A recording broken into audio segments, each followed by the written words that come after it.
We all want to be happier, but how do we get there? First, we start by realizing happiness is not a destination. Being happy consists of micro action steps every single day. I'm your host, Brittany King, and I'm here to guide you along the way.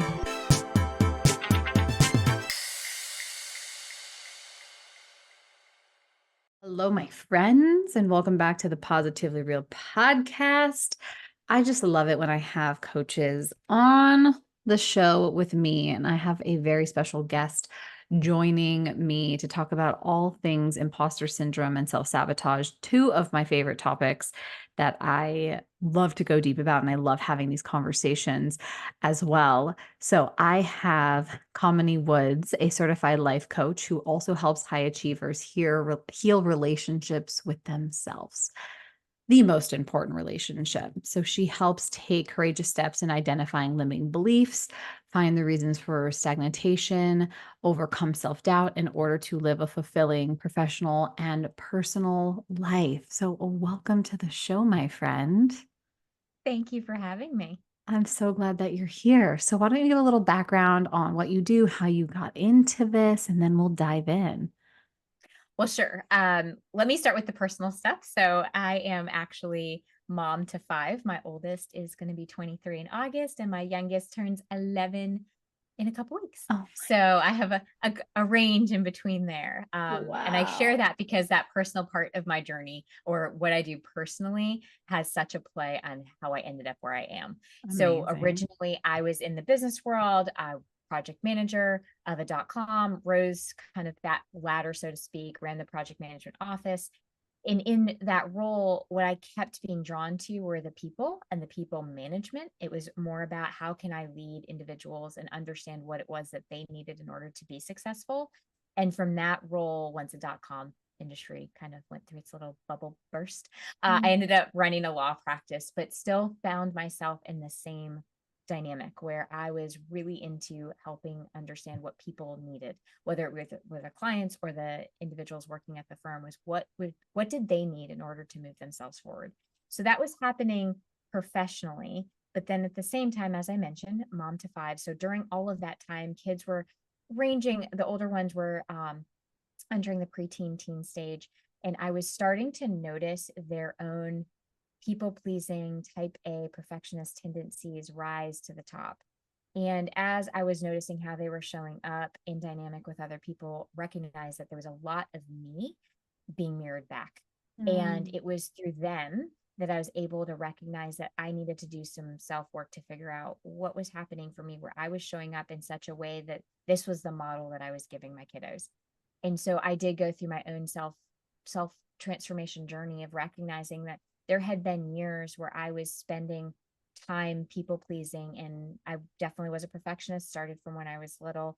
But really it was about constantly wanting to be somewhat in the background and making sure everybody else was taken care of first. And that self work actually allowed me to recognize that so many individuals, not just high achievers, but individuals in general, are holding themselves back because of experiences or stories that they have from the past. They may not even know about them or paying attention to them because they weren't big traumatic experiences. Mhm. And so I felt really called to take that personal experience and now add in some training and professional, know-how, so to speak, and bring those two things together. And of course, again, my professional life kept calling me to the people.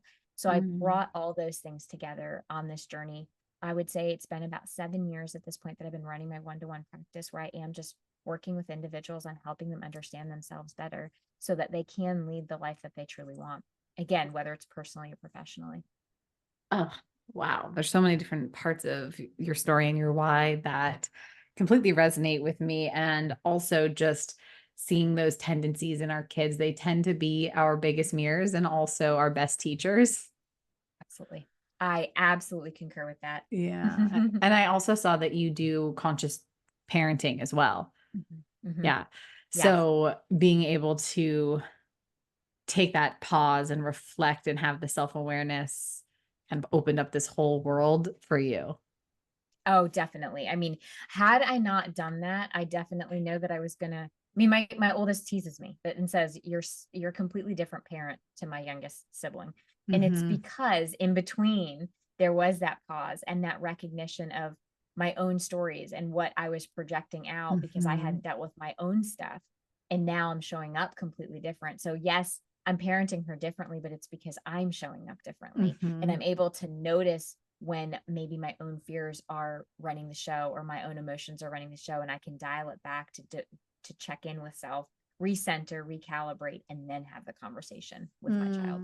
So good. I'm like, before we hit record, I was telling you about my 2-year-old, and I mean, she's only 2, and I feel like she's already taught me so much about myself, more Mhm. than I could have ever imagined, just the triggers and the fears and all of the things that were so unconscious that I don't know if I didn't have children, if I would even become aware of it. Like, I just think I would Yeah. have kept doing things the way that I was doing them. Yeah. Probably No, because I I didn't have a agree. reason. There wouldn't have been a reason or a catalyst to bring that to the awareness, right? Because if we're Mhm, not aware, can't really make a shift or a change. So it's about what and how are we going to bring things to the awareness. I say, when people say like, what do you do as a coach? It's really helping clients. When I say understand themselves, it's, can we bring things to the awareness so now you can make the choice that you want to make. You can take that awareness and say, okay, so now what do I want to do with this information? How do I want to mhm. either move through it or shift it? So good. I actually just saw Inside Out 2. I don't know if you've seen it yet. Haven't seen it yet. It's on the It's so list. good. It's so good. It is amazing.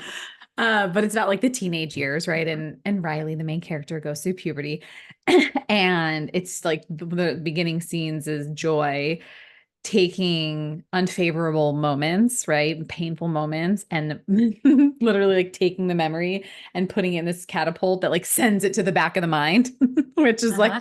Uh-huh. it's just, oh, Pixar did such a good job, like just demonstrating of what is going on in our minds with our emotions and how we Mm-hmm. do that. We like put things in the back of our mind and then we Yep. store it there in our subconscious and we try to keep it out, which Yep. actually is detrimental to us moving forward because then we don't have resilience. We don't know how to handle when difficult situations come back because we didn't learn from the challenging moment Yes. that we just Yep. catapulted to the back of our Mhm. mind. Mhm. So I'm just so excited for this conversation because there's just so much good stuff that we get to dive into. So, one of the things that comes up that I see a lot with my clients, because I also work with high achieving women, is imposter syndrome. Like, I work with clients and they reach a goal, for example, Mhm. right? Like getting promoted. And it's what we've been working on, is what they've been wanting. And then all of a sudden, the thoughts come in. And I tell my clients all the time, I'm like, right on cue. Like, the imposter shows up exactly when it's supposed to.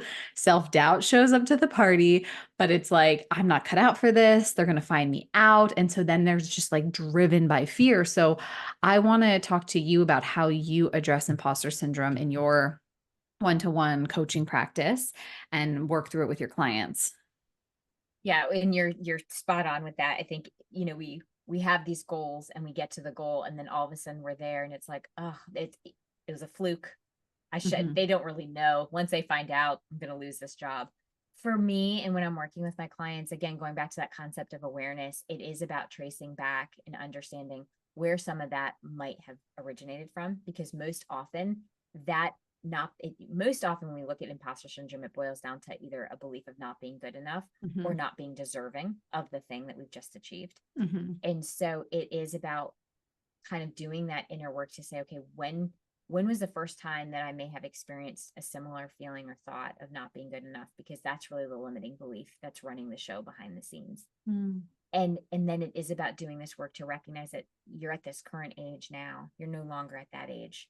But it's giving space to that part where it's like, Mhm. okay, that part is saying these things. It's clearly the part that's saying, it was a fluke, for instance. That part is showing up to protect you from this deeper wound of maybe feeling not good enough or not worthy of the thing or not deserving of the thing that you've just achieved.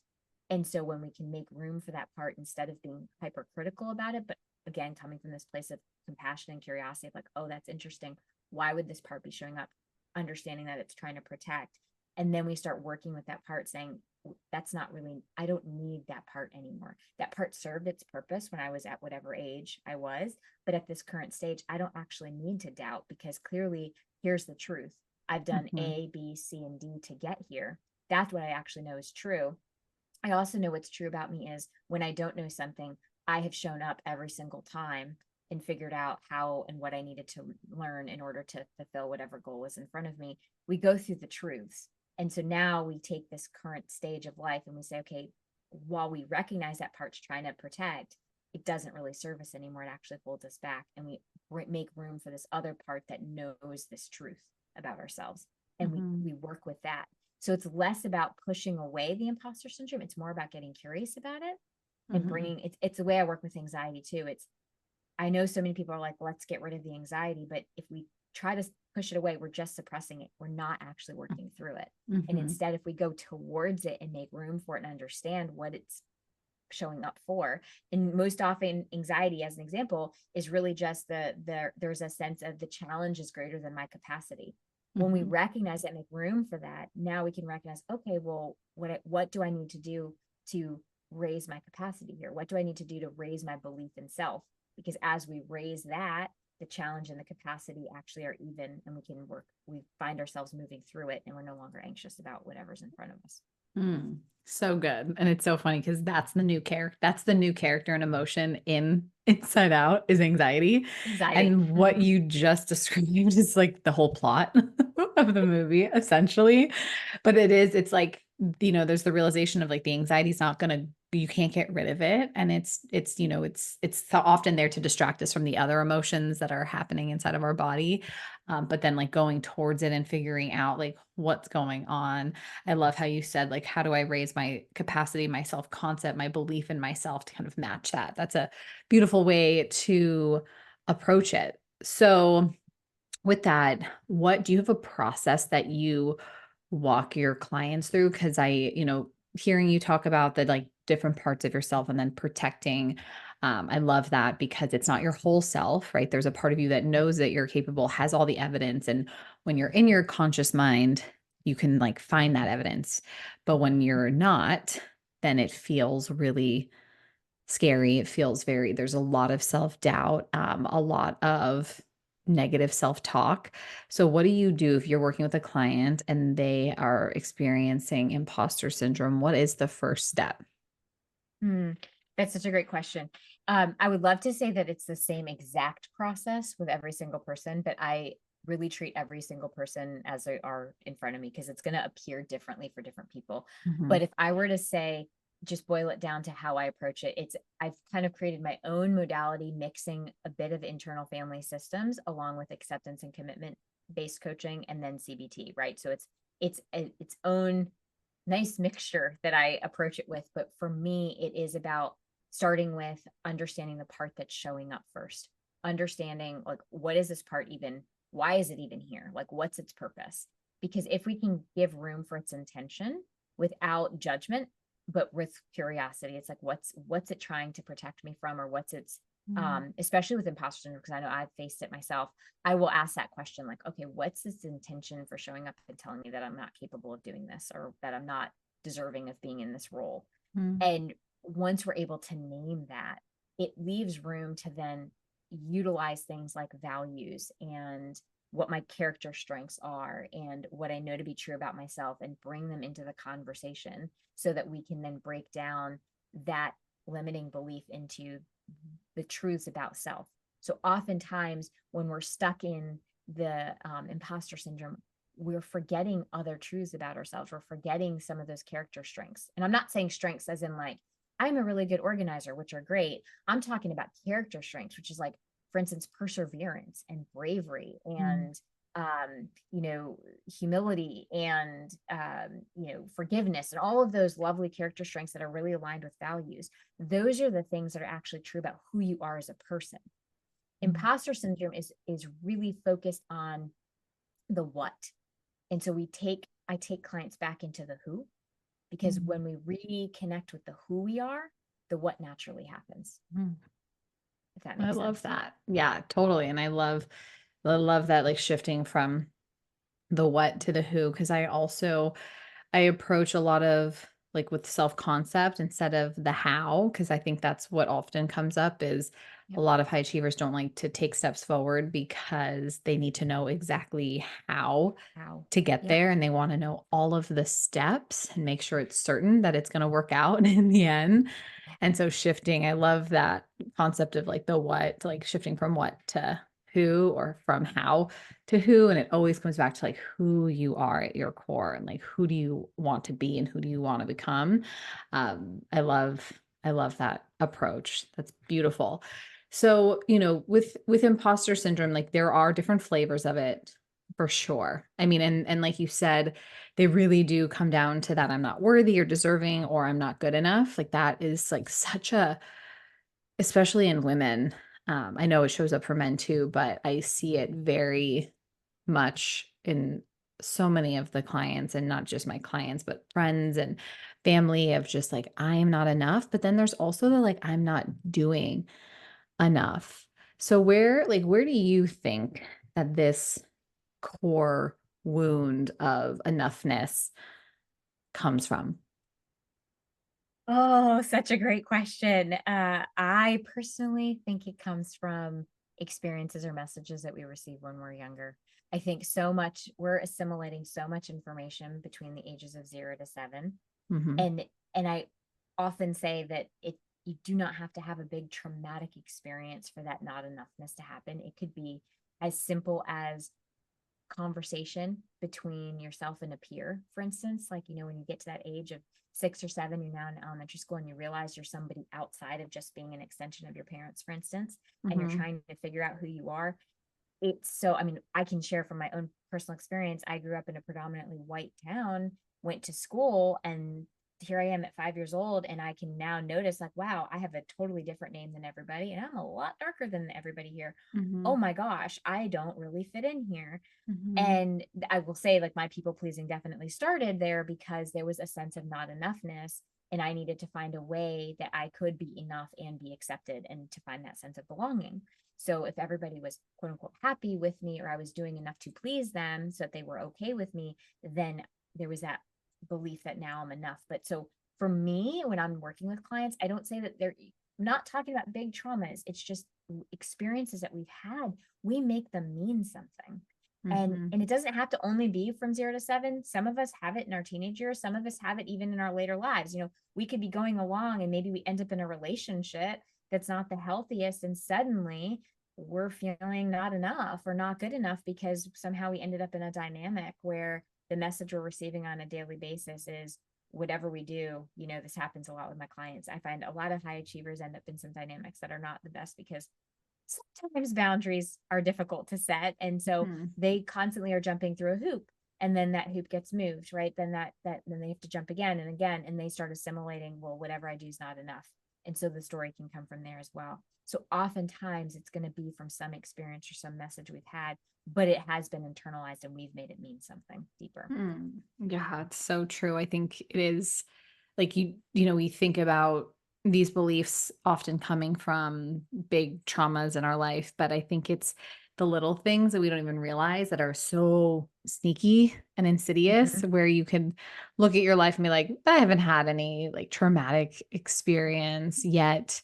Here I am having Mhm. these types of thoughts, right? And I think that that's what's so fascinating. It's like it's not really ever about the circumstance or what happens outside of us. It's always what happens inside of us. Inside. And, Exactly. that is something that I think connects a lot of us without us really even being aware of it.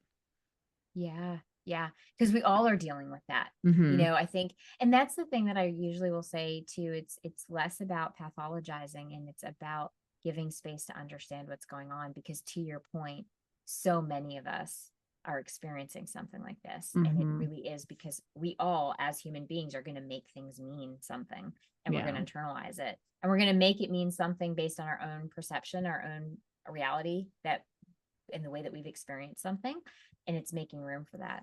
Mm. Because so, there'll be people who would say, well, I don't know why you don't feel enough, you've done all these things, and it's almost, that statement's a very shaming statement, because what it Mhm. doesn't make room for is the fact that somewhere along the way something got assimilated, into a message of not being enough. And it's more about giving room to make space for that and understand it so you can work through it, rather than shaming yourself and saying, well, gosh, this is what's wrong with me. Because it's, Mhm. you're already feeling not enough, and now you're thinking that there's something wrong with you. Right. And so that creates like a whole different type of core wound limiting belief that Mm-hmm. really just makes you feel awful, like Yeah. anything that you do. Right. And I think when it comes to this core wound, especially of I'm not enough, there's so many different flavors of it. Like the way that it shows up in people's language is really fascinating. Yeah. Um, and I don't know if this is something that you do with your clients, but it's like the evidence, right? Sometimes we have so much evidence of not doing enough or not like all the ways we've not Mm-hmm. been enough, whether that's in Mm-hmm. relationships or in our career or whatever, starting to help them collect evidence of all the ways that they are enough and Mm-hmm. being able to see that like there is proof. It's just wherever you put your focus. But that's what I think people have the hardest time because we tend to often default to, oh, see, here's more evidence, like that confirmation bias of being like, oh, I already believe I'm not enough. This thing happened. Therefore, there's more proof Yep. and evidence that I am not enough. Yes. Yeah. And that's a lot of the work too, is challenging people to make room for what also, because to your point, confirmation bias is so strong. And so Mhm. you're going to be scanning for those moments of not being enough, and it's making room for acknowledging what was enough, or what did you do. So it's just funny that we're talking about this, because I was just finishing up a coaching session right before we hopped on here. And we literally had this conversation where this individual was saying how they didn't perform well enough in this tournament that they were in, because I work with college students too, and they had made it to the final round, but because they didn't win, it wasn't enough. And so we went through this whole thing, this whole dialogue, and all of a sudden he kind of paused. He's like, well, wait a minute. Okay. And he started listing off all of these things that he was really proud of himself for. And Mm. so it's just that, but only when we slow down and we make room for that, because otherwise, yeah, confirmation bias is looking for all of the ways that somehow it wasn't enough and that he had dropped Mm. the ball. Mhm. But we actually have to do the work to make room for those things. Yeah, like it's like like it's you're not going to default unless you've done it long enough, and you have a reflection process or journaling. Then Mm-hmm. yes, and like I call it a daily practice because you have to, it's like lifelong work because you have to continue to redirect your brain because the circuitry to the not enoughness is so strong. You can't just overpower it by doing it once or even on a coaching call, right? It's not like, Right. oh, great, I had this conversation with a coach or a friend or whatever, and now I'm That's all cured better. of this. That's all Great. better.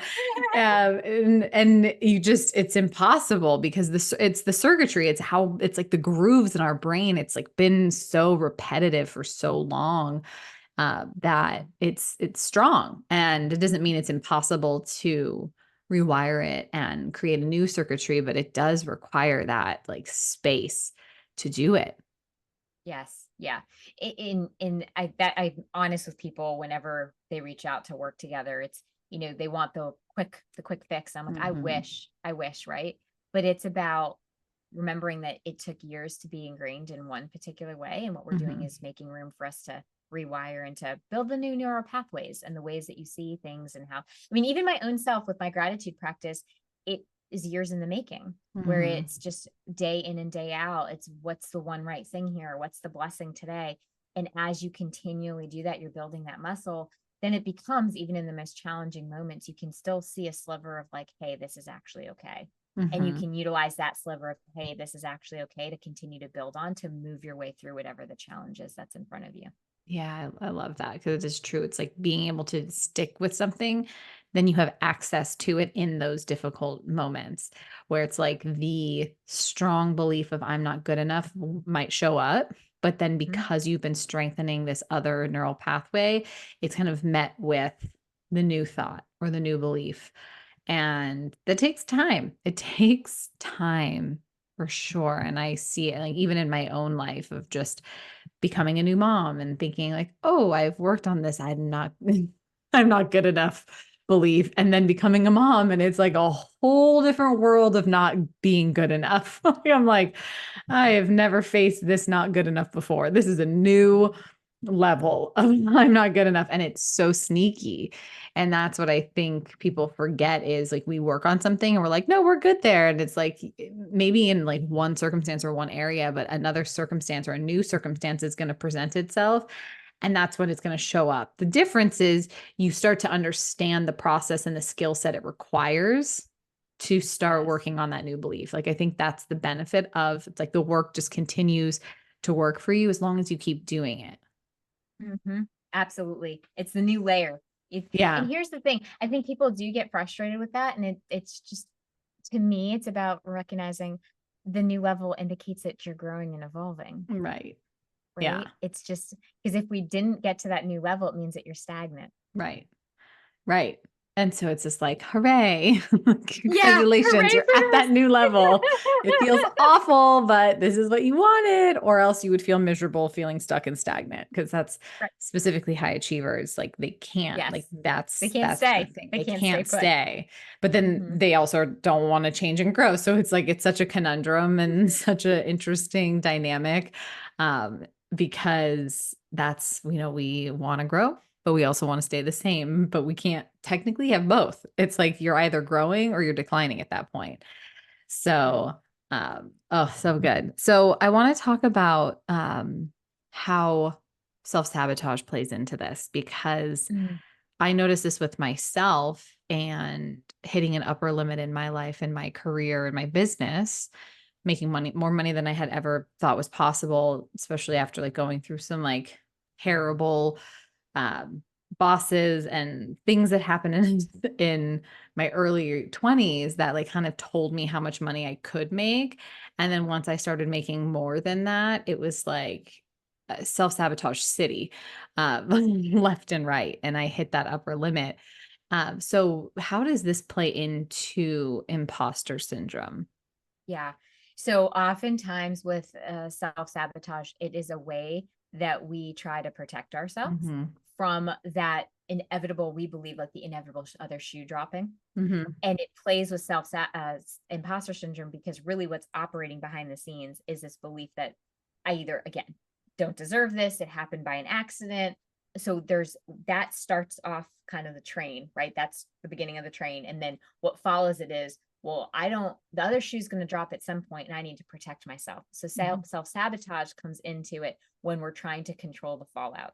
So an example that I usually use with self-sabotage happens around relationships, for instance, where suddenly you're now in this great relationship, haven't had a wonderful relationship before, like this is wonderful. And then all of a sudden imposter syndrome comes out. It's like, well, I don't deserve this loving relationship. Like Hmm. I don't, this is all going to end at some point.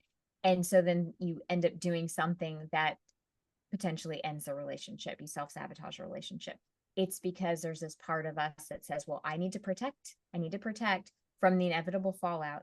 And so if I just take care of it now, I'm actually in control of it. Like I know it's coming. So therefore it's not going to hurt as bad. It's all what's happening subconsciously, but it is Hmm. a protection mechanism.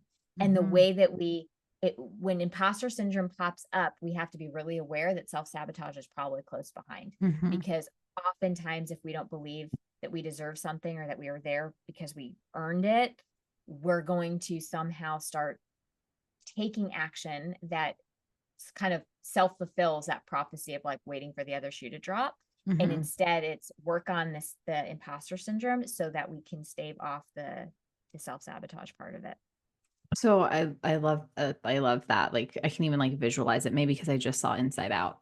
Maybe there's some new characters to the movie, but I can just like visualize like the imposter shows up, right? And so you can almost guarantee self-sabotage isn't far behind.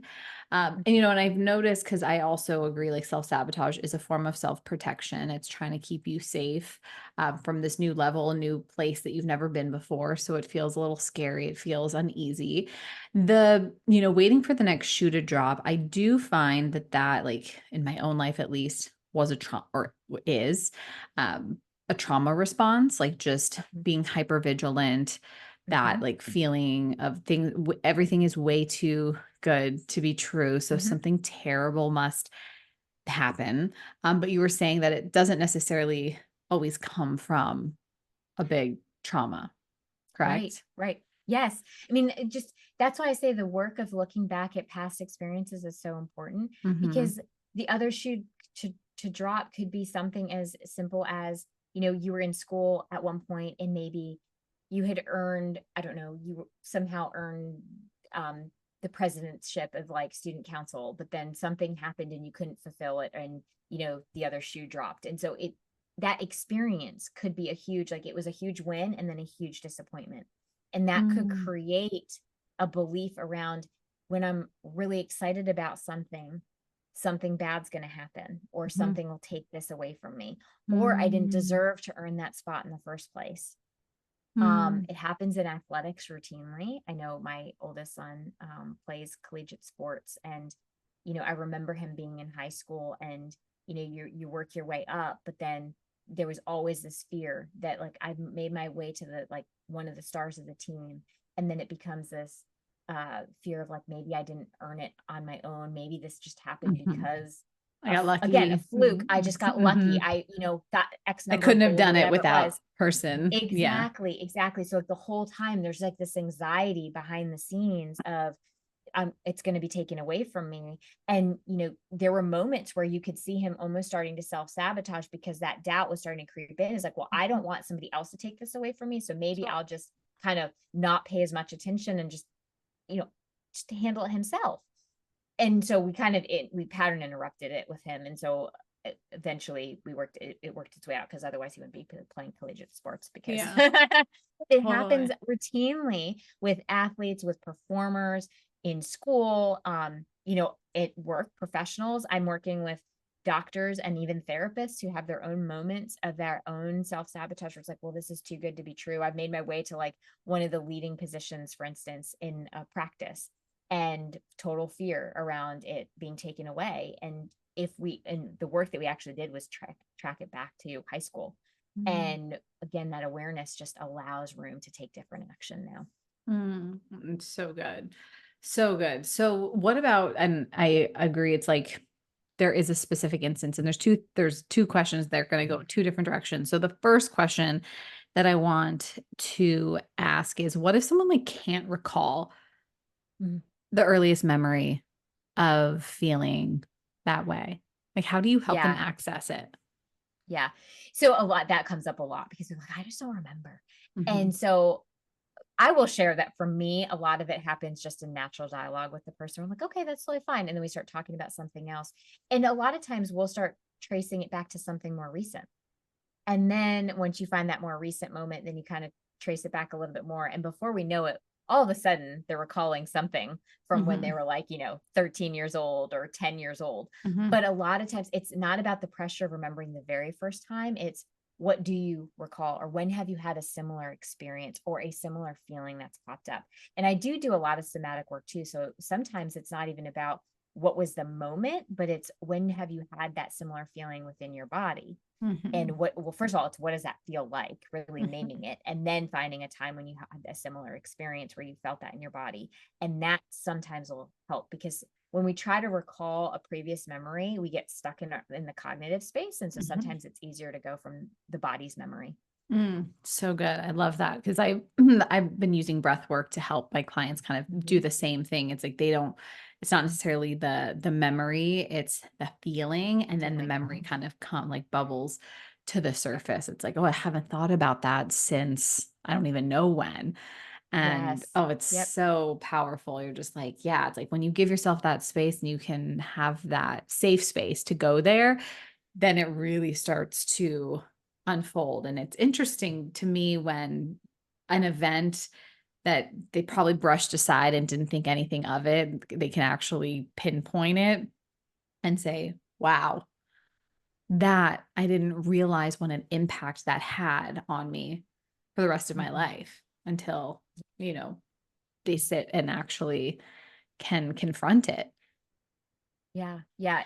Again, because I think as high achievers, one of the things that we have conditioned ourselves to do is muscle through, just Hmm. keep going, Hmm. put Just that brave power face through. on, Hmm. right? And get And so commended for often, it.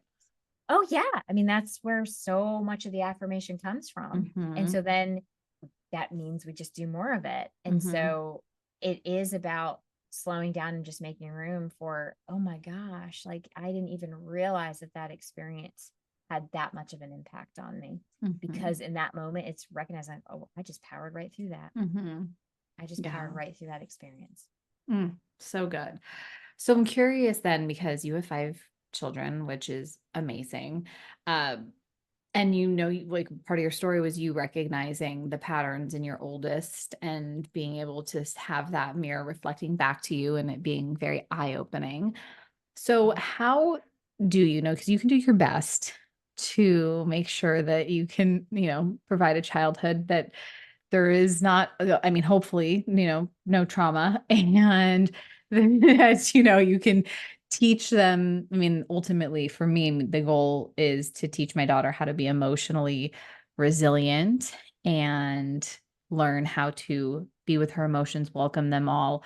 Um, but how do you know, like, how do you help your children through that? Because it's like once they leave the safety of your nest that you have worked so hard to create Mm. and go into the world and interact with other people who have their own life experience and their own home environment and all of that stuff, like how do you help them manage through that and identify it in them, so that when they grow up and they become adults, they are not self-sabotaging, they're not giving into the anxiety, they're not believing that they're not good enough. Like, is it possible to help mitigate that for our children for the future? Well, it might not, I don't know if this is the right answer or if this is like the, I'll give you the answer that works for me. First, it starts with radical acceptance that Mhm. I cannot control any of Yeah. that. I Yeah. can only do my level best. Mhm. Um, and within that is my kids are going to go out into the world and they're going to experience other people and those people are going to bring their own stories and their own narratives. And so what I have really just pushed myself to do is be in as much presence, like being present with my kids, but then engaging in as much dialogue as I possibly can, making room for them to experience what their emotions might be telling them. I believe so heavily that emotions are data packets, and so just Mhm. making room for that, and not pushing those away, really creating space for my kids to share with me what it is that they're thinking and how they're experiencing things and breaking it down with them, um, as well as talking about the fact that they are going to have moments where they're going to potentially be spiraling or triggered, and making that actually okay rather than moving into shame. It's when that happens, and if that happens, talk about it, get the support rather than stigmatizing it and saying like that's not okay. It's really about making room for the human experience and saying, hey, listen, life is going to be full of these challenges, or going to be these pain points.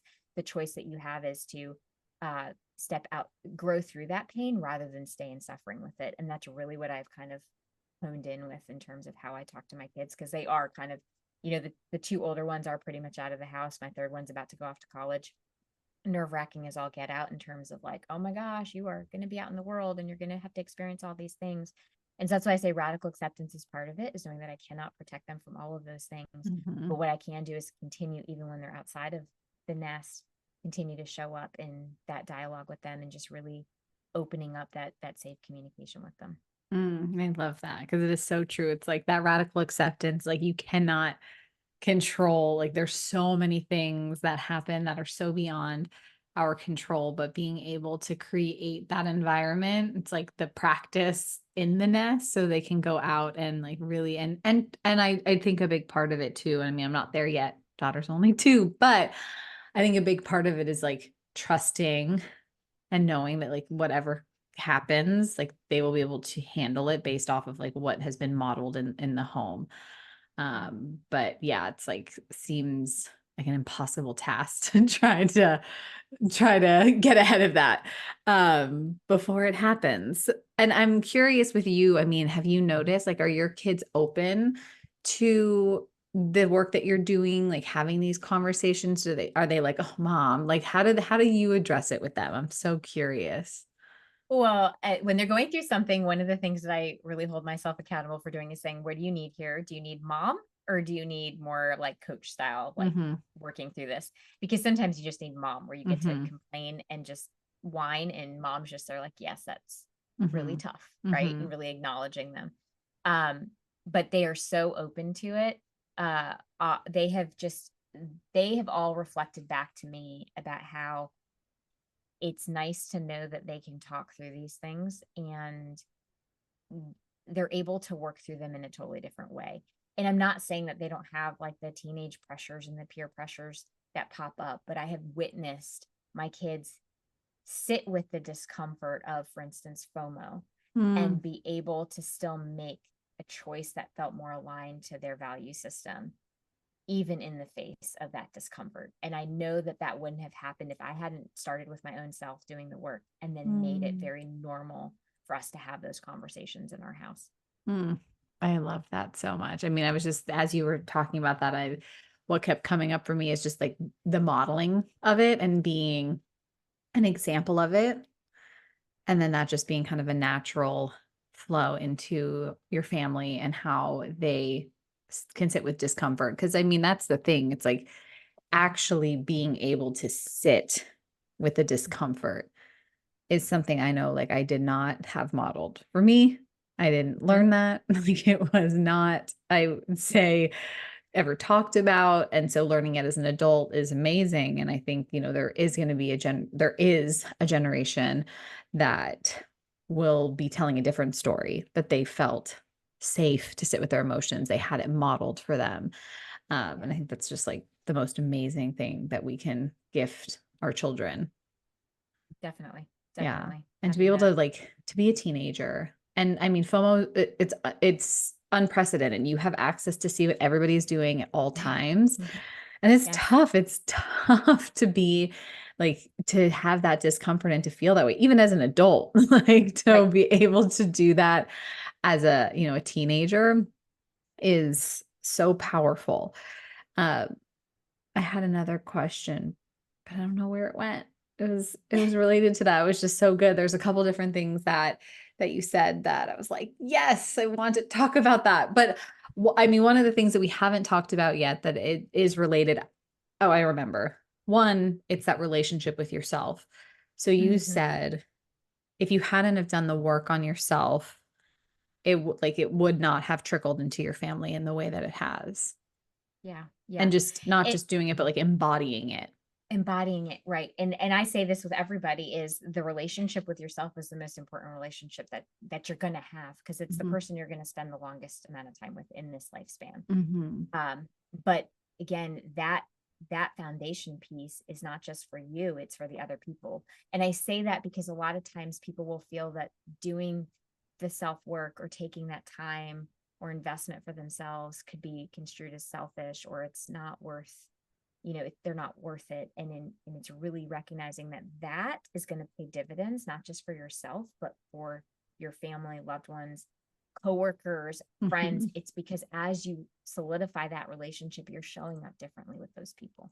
Yeah. Yeah, it ripples into everything and everyone. Truly. Mhm.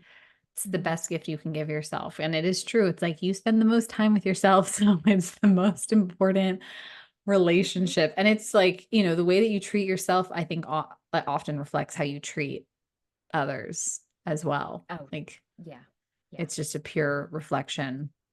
So, before we wrap up, I do want to address the stress and the anxiety and the overwhelm, because this is such a big part of this work. I mean, it's just the the anxiety and the fears that come from doing this work and just addressing old wounds and painful memories. It's not easy and it can be very overwhelming.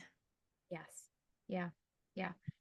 So, how do you work through that with clients? Like, how do you address that and overcoming the stress and anxiety? Well, one of the things that I have really taken the time to do is train in being not just trauma informed, but trauma sensitive as well. Because again, going into some of these old stories, like you said, could bring up old wounds. It could bring up some things that might not be um, the most comfortable to kind of go through and to sit with.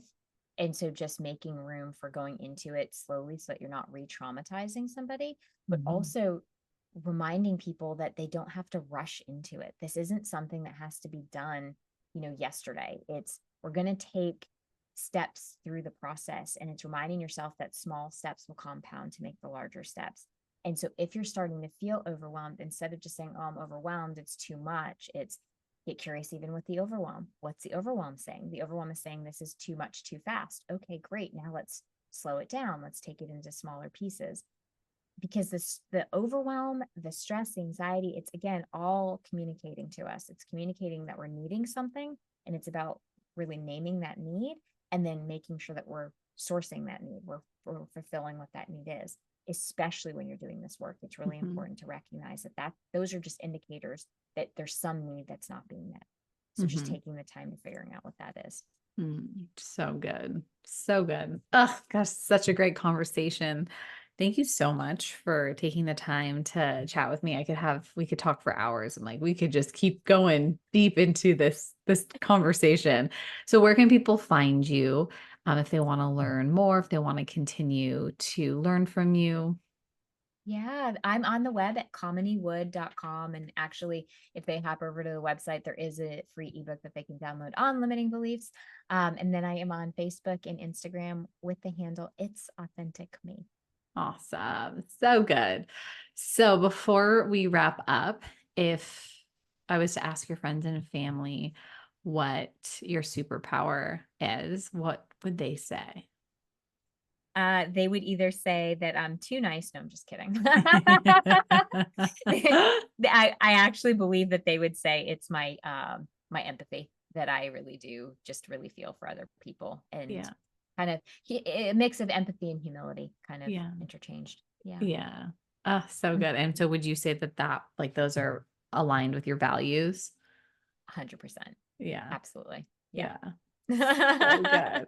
Well, I will make sure that I link all of this to the show notes. Is there any last things that you want to share before we wrap up?